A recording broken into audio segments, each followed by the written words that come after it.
have a chat about some high intensity and how it fits into the endurance world.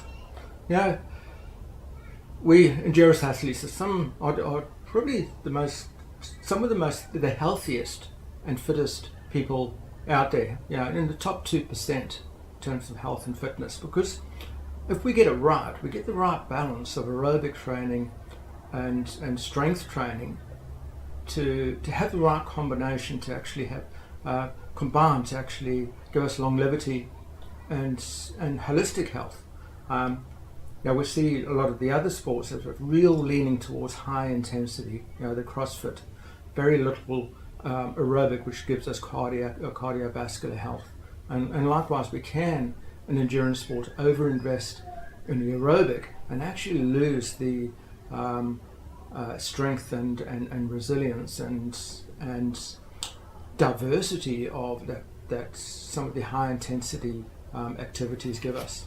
So it is really important to actually get that balance right if we want to continue to what the promise of endurance sports, which is holistic health, which the majority of us are really good at. So how does high intensity fit into this, and what does it give us? One, it develops force. I mean, if we, quite often, the familiar stories I get when I'm coaching is I want to be stronger on the bike, and I always feel like I'm on the edge of injury or carrying injuries, and those two things need to be corrected through structure of training. So that's where high intensity interval training actually comes in.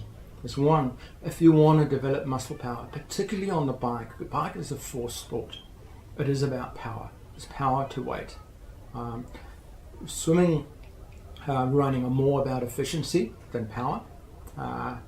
Bike is definitely about power. If you want to develop muscle power, the quadriceps and the glutes to really power the bike, there's no better way to do it than doing some gym work, some strength work in high intensity intervals on hills or in the gym.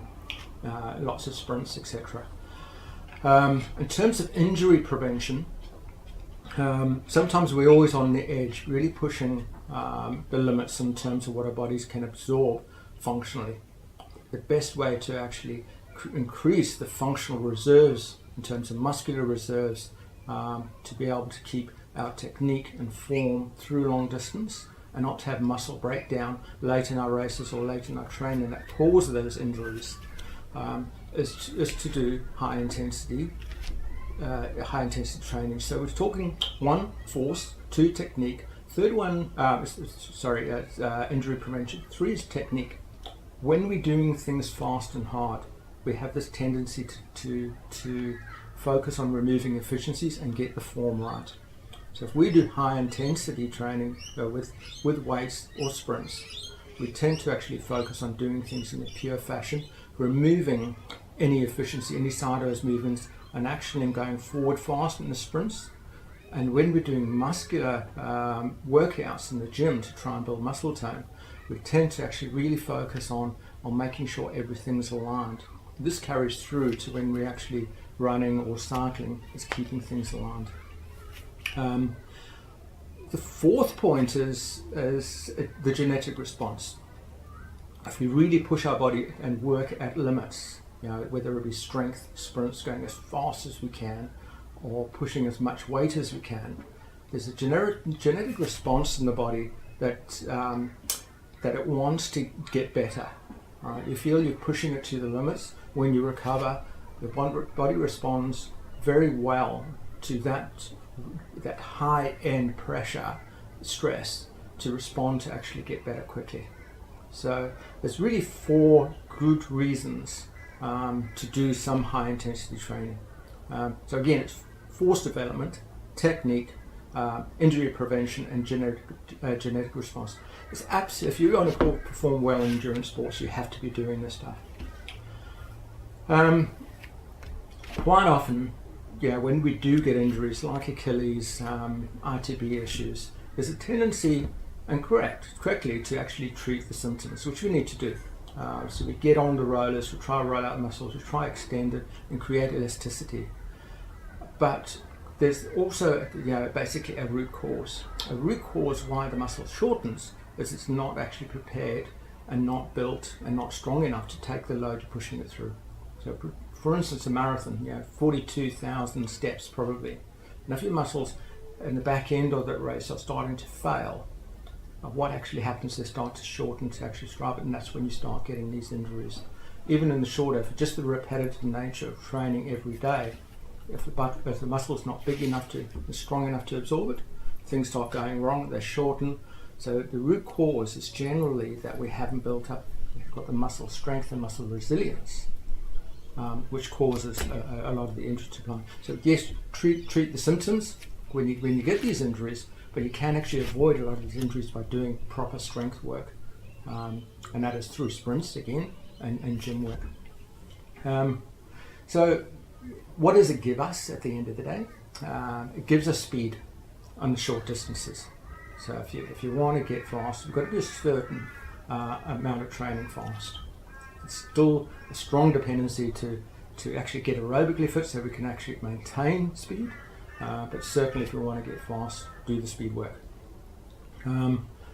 Force is paramount on the bike, so to drive those pedals, and then resilience for the ultras. So ultra marathoners sometimes think, I'm going long, I'm going for 12 hours, 100 kilometer run. Why do I need to do strength work that's meant for a few seconds? Again, it's just building up those muscle fibers that can support us through the back end of those races where everything else is starting to fail. We need functional reserve in the muscles. So you really need ultras, absolutely essential to do that strength work. You get into a gym and you do lots of downhill racing, downhill running, loading up the quads. You have to do the sprint work and the gym work for ultras. So what do? So as I said, sprint work, definitely on the cards, and gym work. And generally you're looking at VO2 max type sessions on the sprints. So really short sprints that are going to actually test the muscles and even cause a little bit of muscle breakdown. And when those muscle breakdowns recover, they get stronger, hence we actually progress. So we're really looking to actually push through those muscles the maximum it can handle for sprints, even down as short as 10 seconds, maybe up to you can go up to 3 minutes, but really below up to a minute will create that functional load on the muscles to actually make them grow and get the muscle tear. You really need to think about load through the muscles when you're doing these exercises. So if you're doing sprints, shouldn't really be accelerating slowly, preparing into a sprint. The best way you can actually get a muscle load through is to accelerate. So if you're doing intervals, say 30 seconds on, a minute off, really slow down before the 30-second sprint starts. So you can actually accelerate into it, putting more load through the muscles and actually build it up.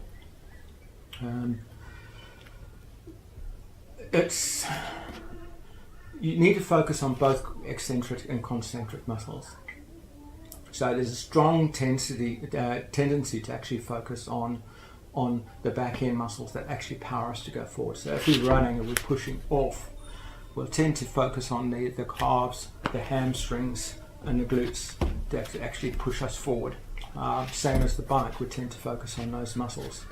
Now, what actually happens under load is quite often when you do the longer, there is the back end of a marathon, Ironman. It's not those muscles that actually fail. It's actually the muscles at the front that you're running down hills or you're landing on. That's absorbing the impact that actually fail, because we don't do a lot of strength on those. So make sure you're actually not only working on the muscles that power you, but the muscles that absorb the load when you land. Same with swimming, quite often we focus on the lats and the muscles that put us forward. If we're not focusing on the reverse, we don't keep balance and things get out of line and it's hard to actually. So really focus on eccentric and concentric muscles. This should be about 5% maximum of our volume in training. So if you're training 10 hours a day, it's probably only half an hour where you're actually focusing performing strength work. So it's not the whole session. It is the core main set of the session. And we like to keep it to 20 minutes maximum, the core of the session where you're actually doing sprints or the weight work. It seems short in the scheme of things of what we do, training 15 hours a day, we're actually only doing 20 minutes on a particular muscle group. It's because if we can do any more, you're probably not going hard enough. Right. So a lot of people seem to think in hours. I need to do a session for an hour, otherwise it's not worth it. To be honest, if you really want to load up the muscle, your 20 minutes you should be done if you're pushing the right loads. Right. So if you're doing, working on your quads and your glutes, if you can actually extend a session that goes into an hour, you're going to wear out, and you're going to bring down the maximal force you're actually applying in the training, so you can actually you're starting to think of quantity over quality. Quality means 6 reps maximum you can actually do in the gym. You can hold 6 reps, 3 sets, and then you're done. That muscle is done. You shouldn't be able to push it any further. If you can push it any further, it means you haven't actually loaded up in full strength. And that's what we're doing. Yes, it is maximum. Same as sprints. If we're doing sprints, you actually start off, for instance, in a 30-second sprint up a hill. First one you do after a good solid warm-up, you do as hard as you can for 30 seconds. Come down, warm down, a minute recovery interval, you go again. And you go until you can't actually reach the mark you did it the first time. But each time you're going maximal strength. So don't think I've got to make 20 of these and then pull back the effort so you can make 20. Rather go all out, and where you actually stop progressing, where you actually start receding and not meeting your mark, that's when you stop. So if it's 5, it's 5. Tough. You need to build up strength so you can actually do more. So quality over quantity is definitely the theme when you're doing high intensity workouts. So as I said, sprint work, I think less than 1 minute speed and sprint intervals, and really focusing on making sure you get muscular resistance.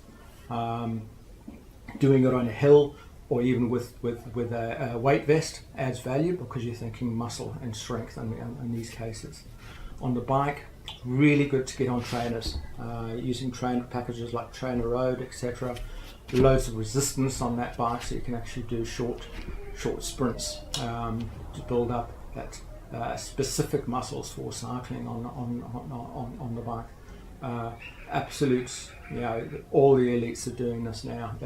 Trying to get that on the road in the environment. Yes, we need some specificity when you're training, but to actually just load up those muscles to build strength, nothing better than a trainer. In the pool, same again. It's doing short sprints, 45-minute sessions, of which 20 minutes is the core sprint work. Really helps us build that form with the muscle engagement. Always trying to push things out to an hour, and having 40 minutes of sprint work doesn't work, because all you're going to do is reduce the quality of that session of really pushing the speed to quantity of making an hour. It's not going to work in your favor. It's gym work is again primary muscles, your quads, your glutes, your calves, hamstrings, lats, triceps. Really load those up, and it's the magic formula is 6 reps, as much as you can hold with form. Nice bit of recovery in between those, the sets, and doing 3 sets, and you should be pretty much finished at the end of that set. Not able to do any more. So 6. If you can do 8 reps, your weight is too low.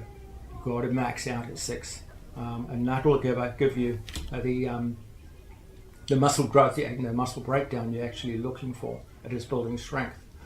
A lot of gyms, when you go in, if you speak to a PT, they're not thinking the way you're thinking, because you're getting load through those muscles on the bike and running anyway, doing things, durability training, etc.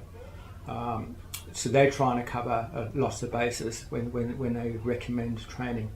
You're getting a lot of those, the longer sets, the threshold type work. So you really want to focus on the 6 and load them up, rather than the usual of recommending 12 to 15 reps. Go 6 as much as you can hold, and just focus on the primary muscles. The subsidiary muscles will kick in with that on the edge. I'll do another talk on functional strength, which is different to this maximal strength or the high intensity training. 45, as I said, 45-minute sessions, 20 minutes of the core work, of the high intensity work. It's about enough to make sure you're actually getting proper load through those. So that 20 minutes is excluding the gaps between the reps, but it's those total of the sessions with the intervals. That's it really. Probably another thing to add is injuries. If you're carrying injuries, don't do high intensity. Basically, if you're carrying an injury in a muscle group, do not do high intensity on that muscle group, because you're trying to build the muscle. If you've already got damage in there that hasn't recovered, you've got an injury, get the injury fixed first before you do the high intensity. You shouldn't feel pain when you're doing high intensity. Right? The pain should be just from the stress of the weights, not from residual pain from an injury. You shouldn't do it when you're fatigued. So anytime you actually go into it, you should have the mindset of fight or flight. You should be imagining you being chased by a man with a gun, or a tiger, or a lion on the sprints. It should be all out. Right? It's that mindset of absolutely everything. Quite a good idea to have some carbohydrates, half a banana or some berries before a high intensity session, because it stimulates that fight or flight response in your body. It releases the hormones, cortisol, the adrenal hormones that really gives us that push. So although I tend to be reserved on the use of carbohydrates before a high intensity session, you go for it. Have some berries and some bananas, something that's going to spike that fight or flight response, so you can actually get that top 5 to 2 to 5% of performance that's going to cause the muscle breakdown, because that's the bit that gives the benefits. So anytime you actually come to a high intensity session, whether it be sprint work or gym, you've got to be feeling great. You've got to feel that you can push yourself. You've got to have the right mindset for fight or flight, and really want to be engaged. Otherwise, it's not going to work. You're going to get in there, not perform, maybe get 80% out of it, and all you're creating is fatigue, rather than the intensity you need to actually get the muscle breakdown that's going to then recover and get stronger. So good idea, really focus on high intensity in small chunks. Every 7 to 10 days per muscle group is sufficient, and really pushing those muscles to the limit with as long as you can hold good form. If you start doing this and you haven't done it before, do it progressively. Start off with maybe a little bit reserved, and after about the third time you're doing it, you'll be able to feel what is the maximum you can push to without the breakdown and without the form loss. And I can guarantee you'll feel the difference in your performance, particularly at the back end of race or the back end of training sessions. You'll feel it coming through, that strength coming through. You'll tend to feel less on the edge of injury all the time, which some of us do if we're not doing this stuff. So it's a must-do effort, high intensity, if you really want to perform and keep sustainable performance in endurance sport. So injury prevention is key if you really want force and power, particularly on the bike, to be able to push that bike and get up to the 4 to 5 watts a kilo that really we need to perform well. Or if we just want to get into 2 or 3 watts per kilo, which is going to get us in that middle of the pack. This is the way you get there. You don't get there by riding 7-hour rides. You don't even get there by riding 2-hour rides. You build muscle fiber by doing the strength work, and that's what's going to power the bike to go faster. So doing the VO2 max intervals in the trainer, getting into the gym and building those quad and glute muscle fibers that are going to power the bike, it's the way to do it. It takes a way less time to do it that way than getting on the bike and just riding 2-3 hour rides again and again and again. It's